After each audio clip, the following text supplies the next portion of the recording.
burundar txistulariek Etxarri Aranazko abes batzarekin batera aurten emango dute beraien udaberriroko kontzertua 6. dena aurten, eta hortaz hitz egiteko burundar txistularietako bikide ditugu aldamenean, Carlos Sánchez Ekiza eta Rafael Goñi Lazkano.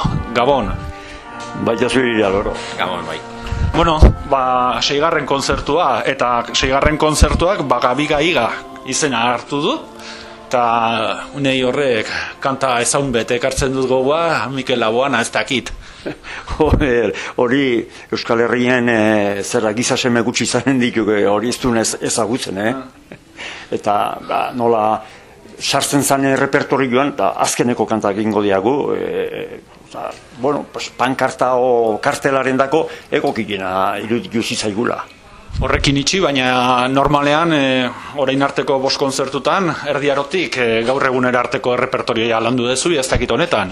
Bai, 16. mendeko pieza batekin hasiko gara, oso egokia azteko modu konposo batean, eta bide batez guk ere afinatzeko metalekin oso egokia, orduan bi gauza batzen dira, eta gero egia esan da apur bat denetatik, repertorio bada, txistu eta bezbatzarako, baina, aukerak eta oso exostio bat egin dugu, eta horregatik denetatik izango da apur bat. Repertorioa txistu eta bezbatzarako badago? Bai, bada.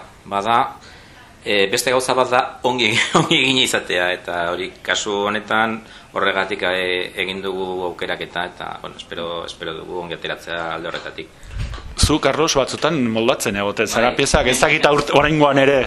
Bai, aurten badugu estreno mundial bat izango dugu, pieza aspaldikoa zen, baina moldaketa berria eta ilusio handiz eginda hori pentsatuta abes batzu honetan, kalitateko abes batzu batean, eta, gainera oso eskura dugu, berez beste ilusio bat kontzerturako, noski. Rafa, orain arte kontzertuten burundar txistulariak gonbidatu izentu, musikari bakarlareak, bikotiek, dantzariak, eta holako, eta bapatien abes batzak. Zergatik? Joder, guteko izugarrizko gehien azpietu genezakena delako. Hemen geok gure gandik hasita mugatu gaituk, eta holaxeko aukera eta rapatzea guretzat estualdi bat, baina oso pizgarria dana. Eta noiz sortu zen olako elkarlan batiako pizgarria hau sortzeko aukera? Honek bizpairu urteko kontu baduk, Etxarriko Gorralan atzetik gabiltzala, eta, gaur hartio ezin izan du, baina orainko honetan, bai, eta oso pozik. Repertorioa aipatu dugu, baina abes batza, 50 hots, eta zuek zen bat txistulari? Bilduko gara 20 bat, gutxi gora bera, bai. Eta 70 musiko gobernatzeko nola egiten da? Kontu handiz, bakizu ez, hori beste erronka bat da. Hortan gabiltza, ari gara ensaiatzen txistulariok metal taldekoarekin batetik eta bezbatzarekin bestetik, eta orain bilduko garaia dena prest egiteko. Hor, zer entzun,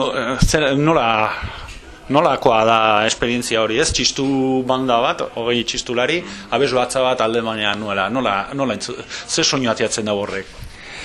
Begira, egile esateko gaur sarre hasiko gerala salsa horretan, eta izango direla, nik uste gauzek lantzeko, baina emaitza izanen duk ikaragarri ona, Nikola uste. Nik uste gakoa dela batez ere repertoria biltzea, eta repertorio oso egokia da, oso ongi landuta, beste leku batzutan urteak dara matzate olako esperientziak egiten, eta aukeratu dugu gure ustez oberena egiteko, beraz positibo izan behar da, bai.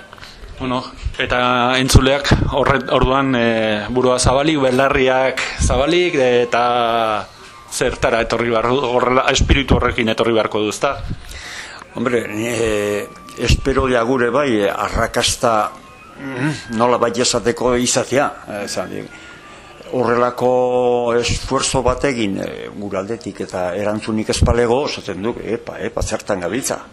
Baina sobrade festetako kontzertuta gero, Alsasuko festetako kontzertuta gero, jende asko begilek zabaldu zinuien, ez?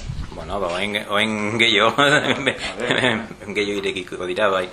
Errepertoria apur bat denetatik dago, badaude gauza goxoak, badaude repertorio agian tradizionalagoa, baditu gauza divertigarri batzuk, tango bat, swinga, boga bera, bigaren moldaketa izugarria da eta oso espektakularra, eta horregatik hartu dugu izenburutzat, eta erraza izango da eta atsegina, hori dudarik gabe. Hortxeko onbitea egiten digutenak, bai Carlosek eta bai Rafak, eskerrik asko eta entsaietzera. Eskerrik asko zu.